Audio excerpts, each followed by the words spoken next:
Hallelujah, good morning या good afternoon या फिर गुड इवनिंग। हर रोज इस YouTube के जरिए प्रभु के वचनों को मैं आप तक पहुंचाता हूं। प्रार्थना पूर्वक आप प्रभु के इन वचनों को सुने, प्रभु के वचनों को अपने मनों में रखें, उसके अनुसार जिएं, जीवन में आशीष पाएं। छोटी प्रार्थना। महापवित्र पिता परमेश्वर, प्रभु एक और दिन दिखाया, आज दोबारा हमसे बात करें। यीशु के नाम से प्रार्थना मांगते हैं, आमीन। प्रभु की महिमा हो। प्रभु का एक वचन काफी है। प्रभु का वचन शक्तिशाली है। अगर हम प्रभु परमेश्वर के वचनों को हमारे मनों में जगह देने वाले हो जाएं, तो हमारा पूरा जीवन बदल जाएगा। हमारे पूरे सोचने का जो तरीका है बदल जाएगा। यिर्मयाह की पुस्तक उसका 29वां अध्याय 11वीं आयत से पढ़ना चाहूंगा। यहोवा की यही वाणी है, जो कल्पनाएं मैं तुम्हारे विषय करता हूं उन्हें मैं जानता हूं, वे हानि की नहीं वरन कुशल ही की हैं, और अंत में तुम्हारी आशा पूरी करूंगा। जो कल्पनाएं मैं तुम्हारे विषय करता हूं उन्हें मैं जानता हूं। यह मैं नहीं कह रहा, कोई और नहीं कह रहा, यह परमेश्वर कह रहे हैं। यह परमेश्वर का वचन है। हमारे विषय परमेश्वर की महान कल्पनाएं हैं। हमारे लिए उनके जो उद्देश्य हैं वे बेहतरीन हैं। हमारी जो सोच होती है वो सांसारिक होती है, भू संबंधी होती है। हम कितने प्लानिंग करते हैं ना, बहुत सोचते हैं, कई योजनाएं बनाते हैं, शायद कुछ एक महीनों के लिए या कुछ साल के लिए। उतना ही ना, कई बार वे भी नहीं होते ना। हम चाहते हैं, योजनाएं बनाते हैं, सोचते हैं ये करना है, वो करना है, हमारे बच्चों को ये शिक्षा देनी है, उस स्कूल में पढ़वाना है, हाँ इतने साल में मुझे ये वाली गाड़ी खरीदनी है, उस जगह पर मुझे इतने फ्लोर का बिल्डिंग मेरे लिए बनवाना है। योजनाएं बनाते हैं लेकिन कई बार पूरी नहीं होती। इसी प्रकार परमेश्वर की भी हमारे प्रति योजनाएं हैं जो हमारी भलाई के लिए हैं, हमारे भविष्य को बेहतर करने के लिए, हमारे अनंत को बेहतर करने के लिए। देखिए, हम सोचते हैं योजनाएं जो बनाते हैं वे हमारे लिए काफी नहीं हैं, क्योंकि वे केवल भू संबंधी हैं। परमेश्वर हमारे लिए ना केवल इस संसार में बल्कि उसके आगे के लिए भी सोचते हैं।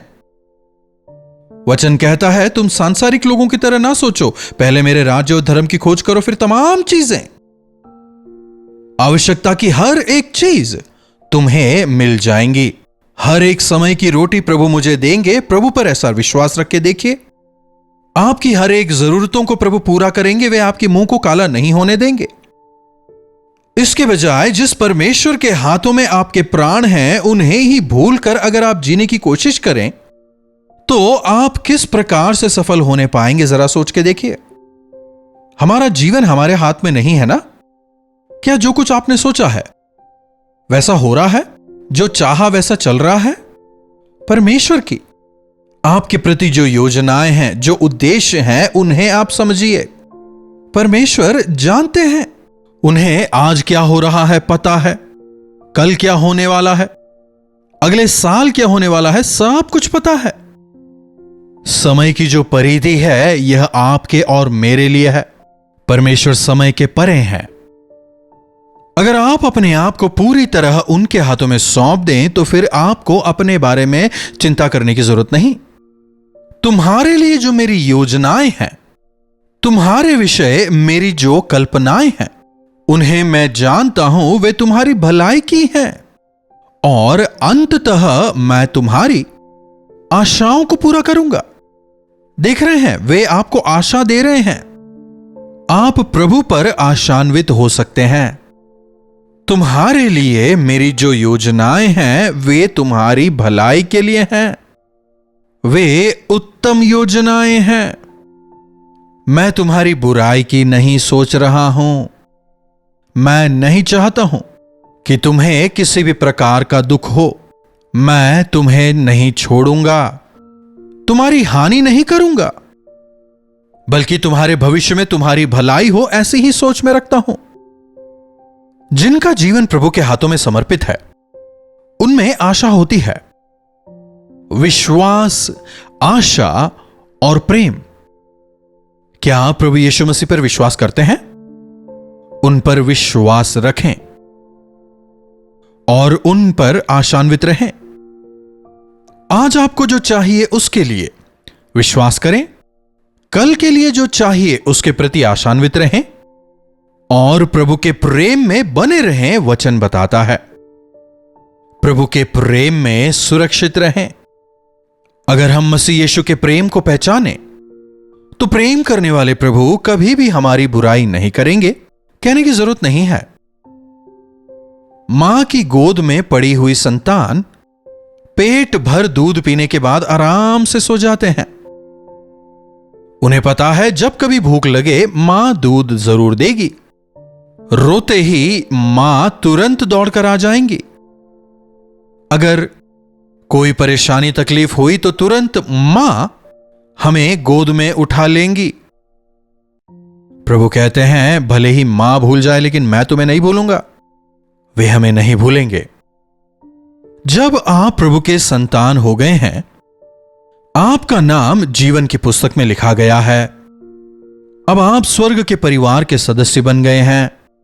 आप परमेश्वर के परिवार के सदस्य बन गए हैं। अब हम परमेश्वर के परिवार के भाग हैं। इसलिए संसार की चीजों के लिए हमें घबराने की, डरने की कोई जरूरत नहीं है। प्रभु के वचनों पर विश्वास करें, उन पर आशान्वित रहें। आप में यह विश्वास हो कि मेरे प्रति प्रभु की जो योजनाएं हैं वो मेरी भलाई ही के लिए हैं, वो मुझे गिराने के लिए या नीचे करने के लिए नहीं है। तेरे बुढ़ापे तक तुझे चलाने वाला मैं ही हूं। तुझे गोद में उठाकर चलाने वाला मैं ही हूं। भले ही तू बूढ़ा हो जाए, तेरे बाल पक जाएं, तू बीमार हो जाए, तू बिस्तर पकड़ ले, तेरे परिवारजन तुझे छोड़ दें, लेकिन मैं तुझे नहीं छोड़ूंगा। मैं तुझे उठाकर चलाऊंगा।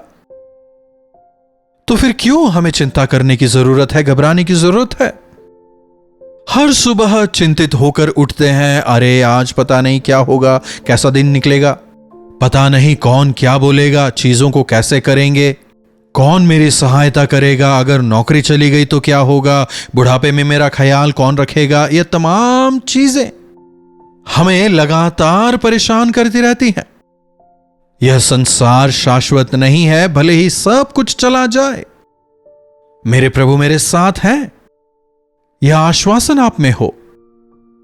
जो कल्पनाएं मैं तुम्हारे विषय रखता हूं वे तुम्हारी भलाई ही के लिए हैं, बुराई के लिए नहीं। परमेश्वर बुराई नहीं करते, दुष्टता वे नहीं करते।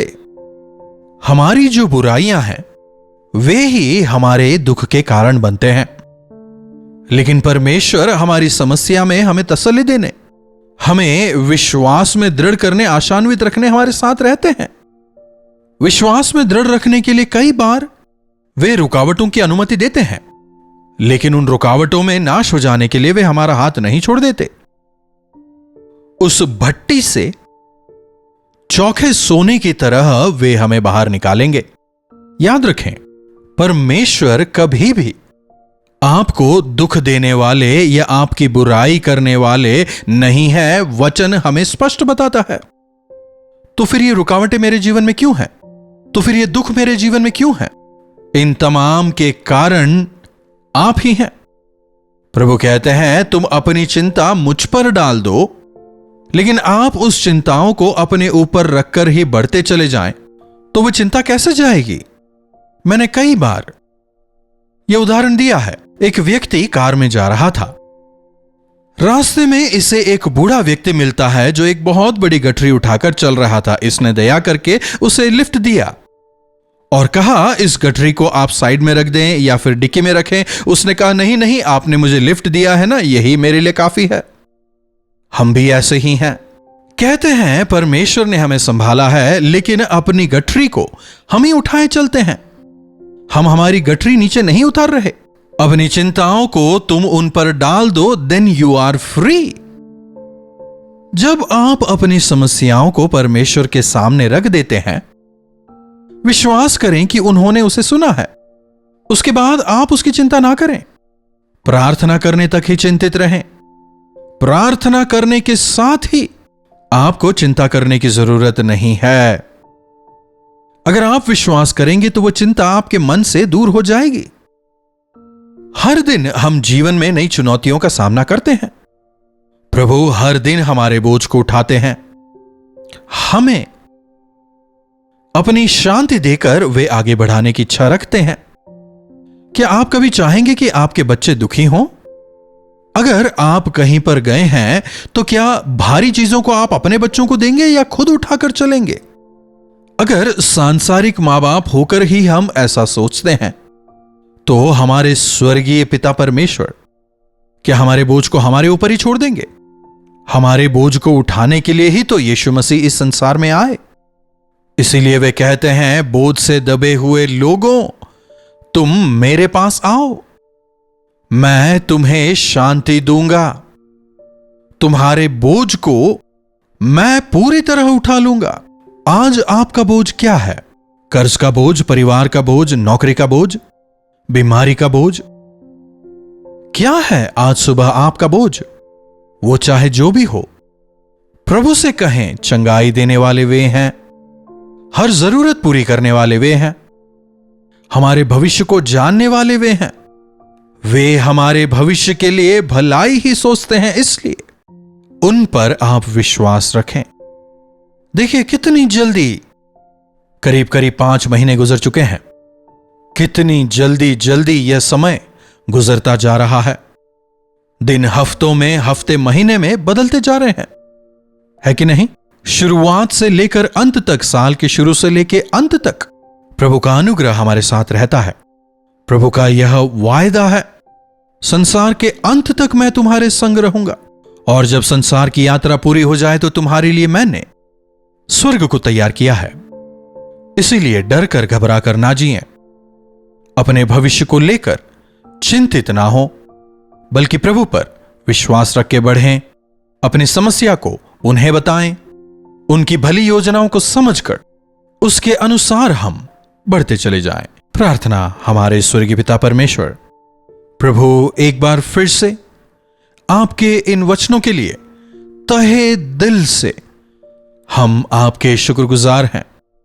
प्रभु आपका धन्यवाद, क्योंकि आप हमारी चिंता करते हैं, क्योंकि आप हमारे लिए कल्पना करते हैं, और आपकी जो योजनाएं हैं, आपकी जो कल्पनाएं हैं हमारे लिए, वे हमारी भलाई के लिए हैं, बुराई की नहीं, लेकिन केवल अच्छाई की, हमारी उन्नति की।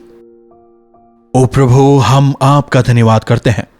प्रभु, इसमें कोई दो राय नहीं, संसार में कई चीजों को लेकर हम चिंतित रहते हैं, हम परेशान रहते हैं, लेकिन प्रभु जिस प्रकार आपने वायदा दिया, आपके उन वायदों को अपनाकर, अपने बोझ को आप पर रखकर, आपके हाथ को थामकर, आप पर विश्वास रखते हुए, पूरी तरह आप पर आशान्वित होकर, आपके हाथों को थामकर दृढ़ता से आगे बढ़ने का अनुग्रह हम में से हर एक को दें। यीशु के नाम से प्रार्थना मांगते हैं, आमीन।